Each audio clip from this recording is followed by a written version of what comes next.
The microphone wasn't even on. I'm stupid. Why is the stream even live? I don't know. I can't figure this out. How does one exist? Hold on. I have another screen. I can just test it over here.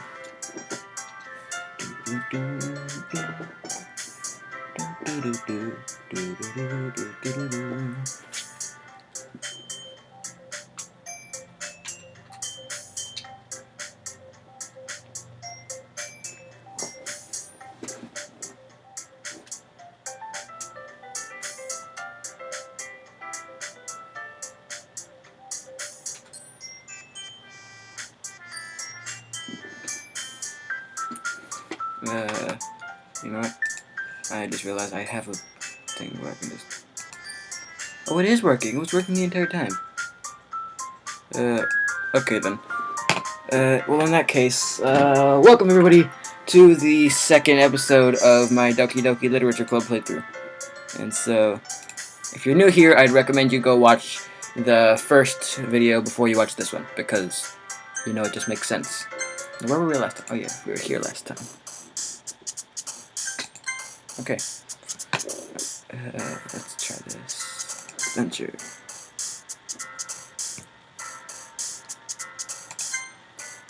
I've memorized a lot of these words because I've played it before.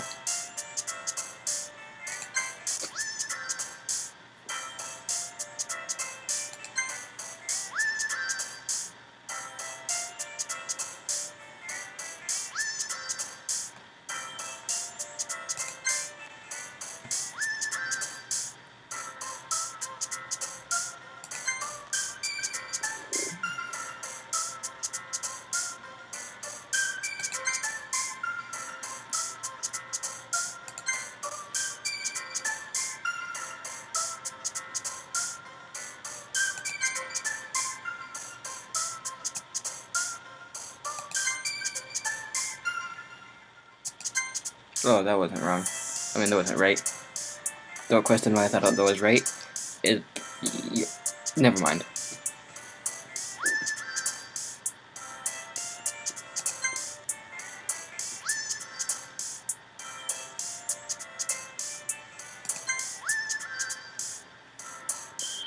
You know what? I should have something to open the chat, actually. Okay, let me just finish the poem minigame and then I'll find a way to look at the chat. Damn it.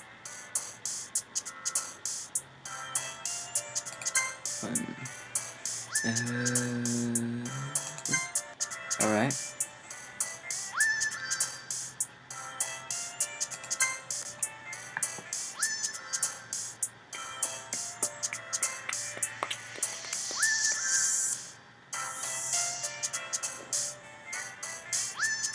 This is the longest I've ever spent on this minigame.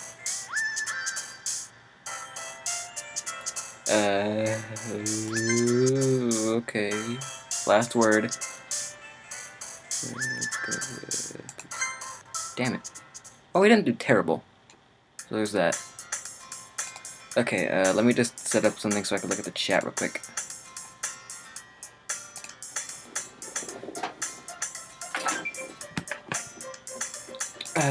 Don't mind me.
Okay, well that's been sorted out, and now back to playing the game.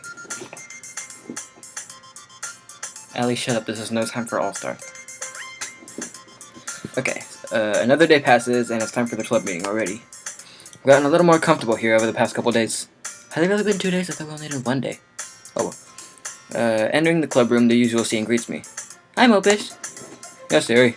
Looks like you're in a good mood today. I'm just still not used to you being in the club, that's all. I see. It's a pretty simple thing to get you in a good mood. But I guess it's always the simple things with you anyway. Speaking of which, I'm kinda hungry. Will you come with me to buy a snack? No thanks. Eh? That's not like you at all. I have my reasons. Why don't we take a look at your purse, Harry? Why that? All of a sudden. No reason, really. Just wanted to look at it. Sari nervously retrieves her coin purse. She fumbles with the latch and gets it open. Then she turns it upside down and lets its contents spill into the desk. Only 2 small coins fall out. I knew it. I can see right through you, Sayori. It's not fair. How'd you even know? It's simple. If you had enough money in the first place, you would have bought a snack before coming to the club room. So either you're not hungry and wanted an excuse to take a walk, or you plan to conveniently forget that you spent all your money so that I would lend you some. But there's one more thing. You're always hungry. And so that only leaves the one option. I give up. Don't make me feel guilty. If you feel guilty, that means you deserve to feel guilty. Yuri suddenly giggles. Yeah? I didn't notice she was listening in. Her face is in her book, as always. I wasn't listening or anything. It was just something in my book. Yuri, tell Mom to let me borrow some money. Don't get me involved like that, Sayori. Besides, you should only buy what you can responsibly afford. Allie, I swear, stop putting All-Star in the chat. And frankly, after pulling a mischievous little stunt like that, your suffering is fair enough retribution. Did I just... I didn't mean that. I got too absorbed in my book. I really like when you speak your mind, Yuri. It doesn't happen much, but it's a fun side of you. There's no way you could think that. You were right, though. I did something bad, and now I have to accept the retribution. That! Still, coming from you, Sayori, I guess there's a little devil inside all of us, isn't there?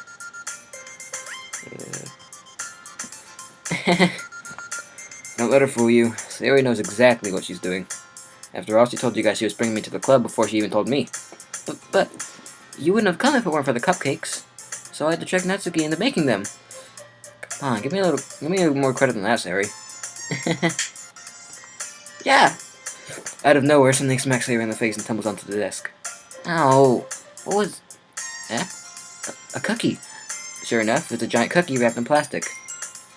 Who wraps a cookie? Just get the cookie. You don't need to wrap the cookie. Who the frick wraps a cookie? Anyways, continuing. That was just a little small rant. Sayori glances around. Is this a miracle? Is it because I paid my restitution? Retribution. Actually, that one almost worked.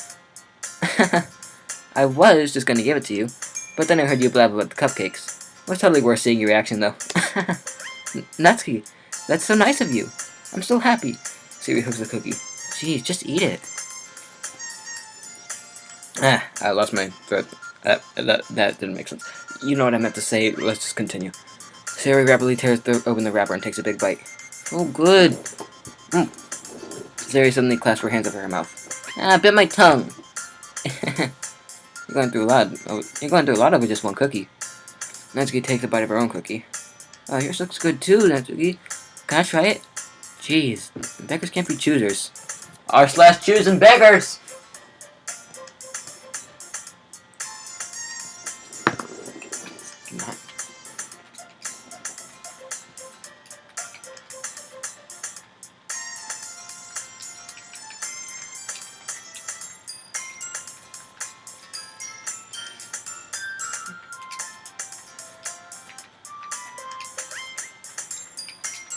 Wait.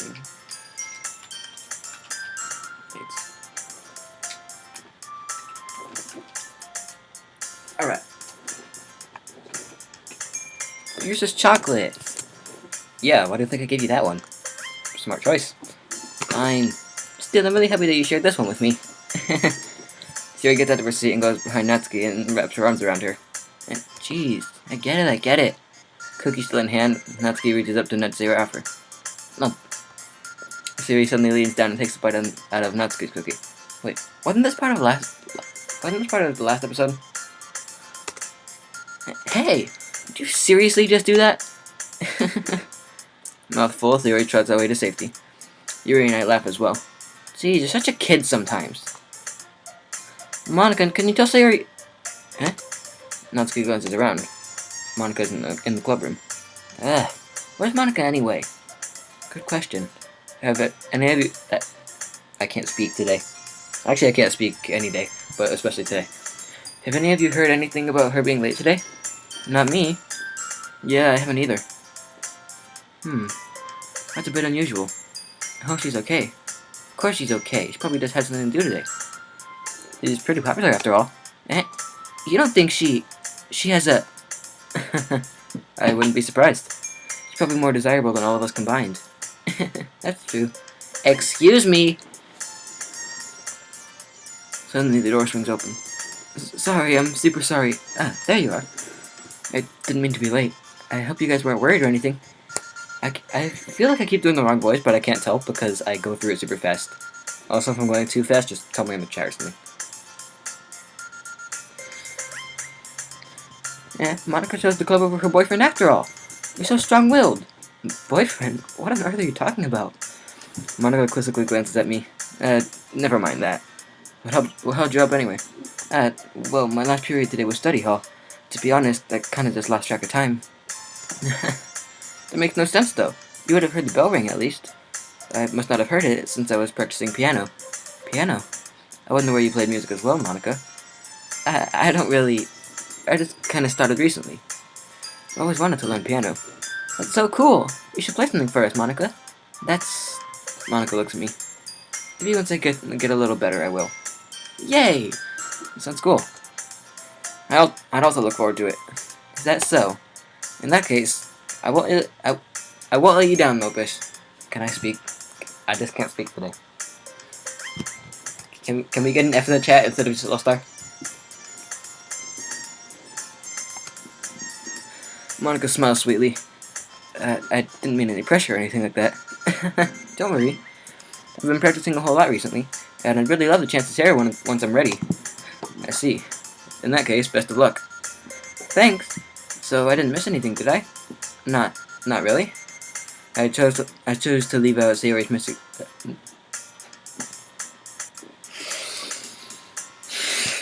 Alright. I choose to leave out Sayori's mischievous escapade. Finally, I said it. I'm sure Natsuki will end up complaining to her anyway. It looks like everyone has already settled down. Sayori somehow already finished her entire cookie. Okay, I need to stop looking at the chat. It's too distracting. It's distracting. Yuri's back to her book, and Natsuki disappeared into the closet. Mopish! Sayori suddenly comes up to me. I'm gonna go get some supplies from another classroom. You wanna come with me? Supplies? What for? Well, you know how the festival is coming up. Me and Monika were gonna make some posters and stuff. So I need to go find some crayons, markers, glue sticks. Ah, I see. Sure, I'll go with you. Yay! Okay, Monika, we'll be back soon. Are you going with Mopish to get the supplies? There's no need to trouble yourself. I'd be happy to go with him. Aw, but I wanted to go. So much fun exploring at the classrooms and stuff. Okay. It was just a suggestion. See if you can find any poster paper too, okay? Okay! Ready, Mopish? Yep, let's go. Sayori and I exit the club room. I follow behind as Sayori hums and skips around the hallway. Honestly, it feels like I'm taking a kid to the mall or something. Sayori finds pleasure in the simplest things sometimes. Hey Sayori, what exactly are we doing for the festival anyway? I'm not sure how you'd make an event out of literature. Me and Monika have it all planned out. Don't you worry. Is that so? Yep, we're gonna do a poetry performance. A performance of what kind? Well, everyone's gonna take turns on stage and recite their favorite poems. That sounds kinda dull. Mopish, you're not thinking about it the right way at all. It's not just about reading the poems, it's about performing them. Like, you say the lines of the poem, like, between my feet, the last remaining flower beckons to me. I twist the stem, freeing it from its clinging roots, caressing the... I messed up this part. Caressing the final joyous moment between my fingers. But to what ends have I summoned this joy? For now, when I look in every direction, the once prosperous field before me is but a barren wasteland. Like that! Sorry, how do I put this? I'm sure it's just me, but it's impossible for me to take you seriously when you talk like that. Meanie. I'm working super hard on this, you know. I know. It just it's pretty unordinary. It's a pretty unordinary contrast to your cute self. Don't say that. It's embarrassing. But I guess that means I'm doing a good job. Yeah, I guess so.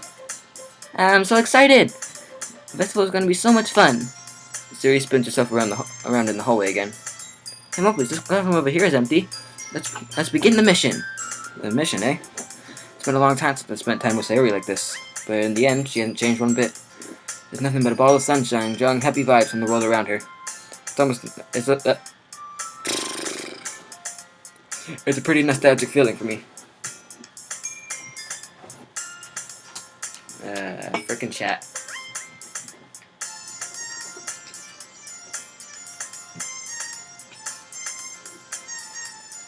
Okay.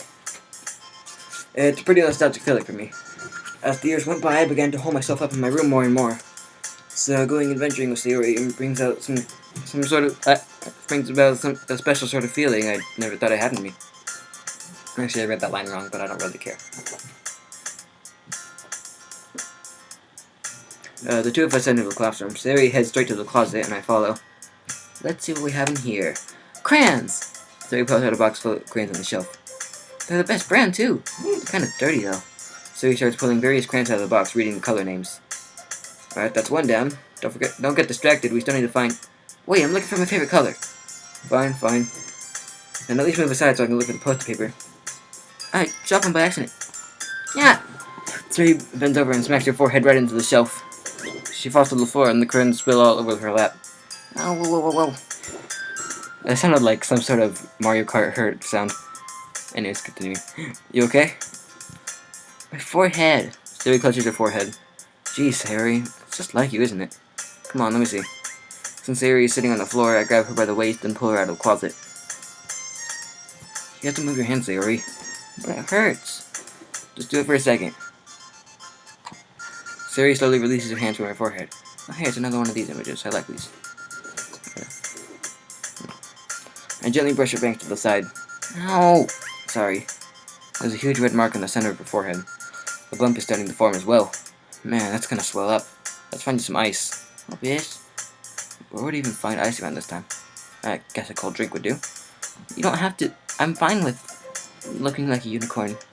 Even once it's on the veins, Sayori still makes a silly joke. What are you saying? I'll be right back, okay? Okay. I pass Sayori in the shoulder and run out into the hallway. I locate the nearest vending machine. What should I get? Doesn't really matter since it'll be used as an ice pack rather than to drink. But I know Sayori likes apple juice, so I purchased that one. In just a moment, I'm returning to the classroom where I left Sayori. She has one palm on her forehead and using the other to clumsily scoop the crayons back into the box. At least they were already in the wrong spots before I filled them. I can't speak. Never mind. Just don't mind I ever said anything. Hold on.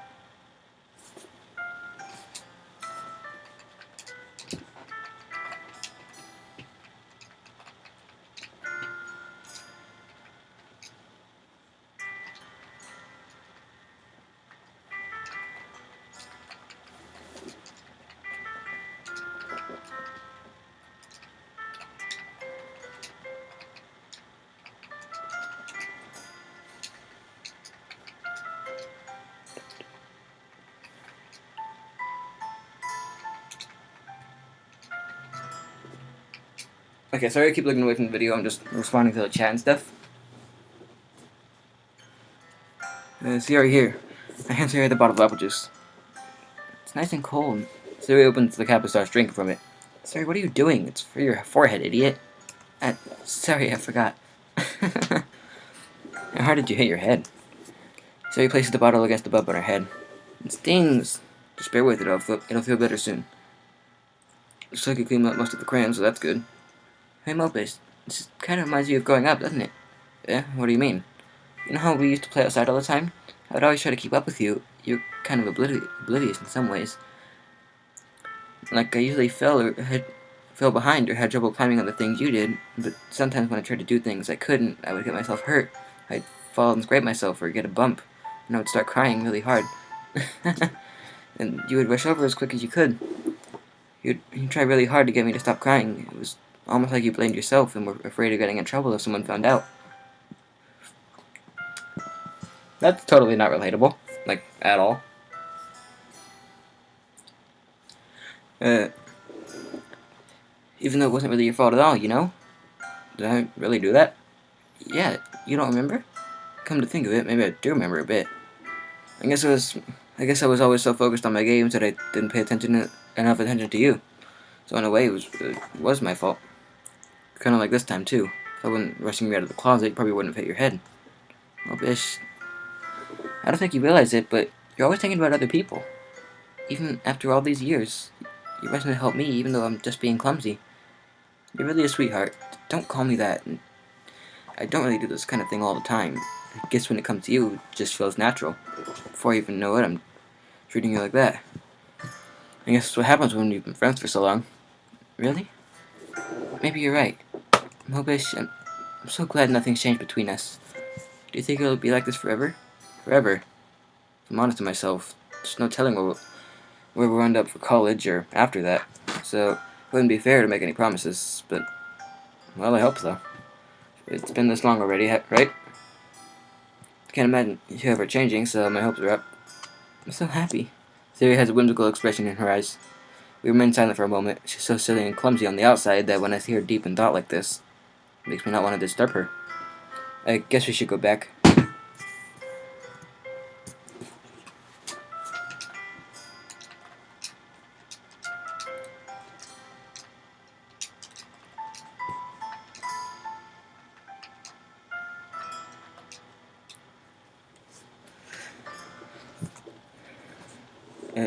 I don't really want to worry Monica, you know? Look with that. I was gonna see your forehead either way. Not if I hide it under my bangs. Siri hops to her feet. Ah! And clenches her forehead again. Don't stand up so fast if after hurting yourself. Well, I guess it's a bit too late now. Anyway, let's go. I follow Siri out of the classroom. Siri plays with her bag to try to hide the bum, but without much success. In a moment, we make it back to the club room. Ah, you're back. Good timing. I was just about ready to start sharing our poems. And Siri, your forehead. She's fine. Don't worry about. I was playing with the crayon and smacked my forehead into the shelf. Well, anyway, were you able to find everything we needed? I have it right. Eh? Siri finally glances around herself. I forgot all the stuff. Calm down, Siri. I have it all right here. Found the post paper, too. Sounds like you ended up doing all the work, Mobish. Well, Siri... I feel like I'm up with an excuse for Siri. I made it an adventure! Yeah, that. Okay. In any case, good work. I start on the posters tonight. Me too. Okay, everyone, are you ready to share your poems? Guess I should grab mine. After making sure that the crayon box is closed tightly, I return to my seat. Alright, okay, just want to confirm that I did my poem right. Hi again, Mobish. How's the writing going? Alright, I guess. I'll take that. As long as it's not going bad. I'm happy that you're applying yourself. Maybe soon you'll come up with a masterpiece. I wouldn't count on that. You never know. Want to share what you wrote for today? Sure, here you go. You give my poem to Monica. Alright, it's pretty good. It makes me think of Siri, like the other one you wrote. You two are like the dynamic duo. That's kind of exaggerating it. Yeah, probably. But you do spend a lot of time with her, even in the club, don't you? Then again, don't blame me for being a little shy. I'm not shy, it's just... I'm just teasing. I know it takes a bit of time to make friends with everyone. But you and Natsuki are super interesting people, so don't be afraid to give them their share of time. And you can talk to me every now and then, too. I'm not, like, unapproachable or anything, am I? No, it's nothing like that. I'm just still getting used to being here, that's all. Yeah, I'm sorry if I was putting pressure on you or something. I really didn't mean it like that. No, don't worry. I get what you're saying. Well, alright. But anyway, you want to read my poem now? I like the way this one turned out, so I hope you do too. Alright, let's take a look. Save me, the colors, they won't stop. Bright, beautiful colors. Flashing, expanding, piercing. Red, green, blue. An endless cacophony of meaningless noise. The noise, it won't stop. Violent, grating waveforms. Squeaking, screeching, piercing. Sighing, cuisine. Tangent. Like playing a chalkboard on a turntable. Like playing a vinyl on a pizza crust. An endless poem with meaningless. Load me. Oh, something.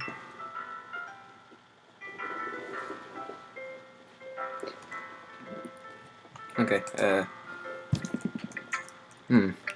It's more abstract than the last one, huh? I guess it's just the way I write. Sorry if you don't like it. No, I never said that. It's just kind of a thing I've never really seen before, I guess. I kind of like playing with my space in the paper. Choosing where and how to space your words can totally change the mood of the poem.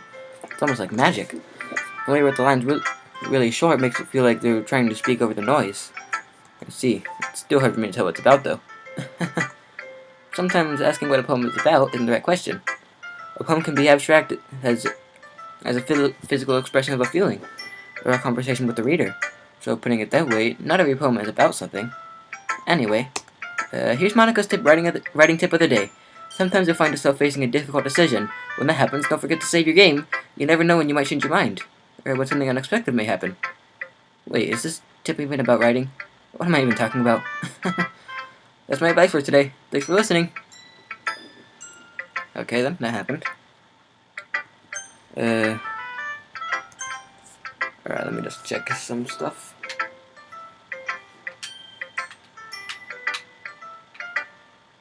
I don't know how long this one's been going on. Okay, here. Let's see what you've written for today. Well done, Mopish. Your skills are already improving. Really? Thanks, Yuri. Coming from you, that means a lot. Yeah? It's nothing. I'm just happy to help inspire fellow writers. I know you're new to this, so don't worry so much if it seems like you can't get your poem to feel perfect. You don't need to be afraid to be a little more daring. Metaphors can go a long way. Don't feel like you need to work your brain like turning a bunch of gears. Try letting your mind wander through your feelings and write down the things you see and hear. That's one way to truly enable your reader to see into your mind. It's a very intimate exercise. I see. That's a certainly interesting technique. Thanks for sharing. I have an example of that if you'd like to read it. Of course. Is that the poem you wrote for today? Yuri nods and timidly hands me her poem. Raccoon. It happened in the dead of night while I was slicing bread for a guilty snack. My attention was caught by the scuttering of a raccoon outside my window. That was, I believe, the first time I noticed my strange tendencies as an ordinary human. I gave the raccoon a piece of bread, my subconscious well aware of the consequences. Well aware that a raccoon that is fed will always come back for more. The intensity and beauty of my cutting knife was the symptom. The bread, my hungry curiosity. The raccoon, an urge. The moon increments its phase and reflect that much more light off my cutting knife. I can't read. I can't read out loud. The very same light that glistens in the eyes of my raccoon friend. I slice the bread, fresh and soft. The raccoon becomes excited, or perhaps I'm merely projecting my emotions onto the newly satisfied animal. The raccoon is taken to following me. You could say that we've gotten quite used to each other. The raccoon becomes hungry more and more frequently, so my bread is always handy. Every time I brandish my cutting knife, the raccoon shows me its excitement, a rush of blood. Classic Pavlovian conditioning. I slice the bread, and I feed myself again. Okay, this one sounds like it could have a double meaning. Actually, it does, but I don't want to say that. I was a little more daring with this one than yesterday's. I can see that. It's a lot more metaphorical. I don't know if it's my fault, but I can't begin to imagine what this poem is about. That's right. It's a bit closer to my preferred writing style, using the poem as a canvas to express vivid imagery and conveying emotion through them. Yeah, if you take it at face value, I can't even figure out what it's supposed to mean. Well, I think of it as something that different people can relate to in their own way. I wanted to express the way it feels for me to indulge in my more unusual hobbies. It's those sort of things that I'm usually forced to keep to myself, so sometimes I enjoy writing about them. Why do you keep them to yourself? Because they're embarrassing and people would make fun of me. Don't you have anything like that, Mopus?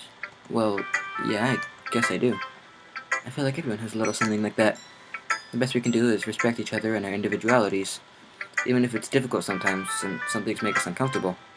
After all, if I hadn't learned to embrace my weirdness, I'd probably hate myself. I might be ranting a little bit now, but I'm glad that you're a good listener. Okay, even though we still have these two poems left, I think this is probably a decent place to end the episode, so thank you guys for watching, and while this video isn't sponsored, still check out some Doki Doki Literature Club merch from Spencer's. Actually, you probably can't see it that well, but I don't really care.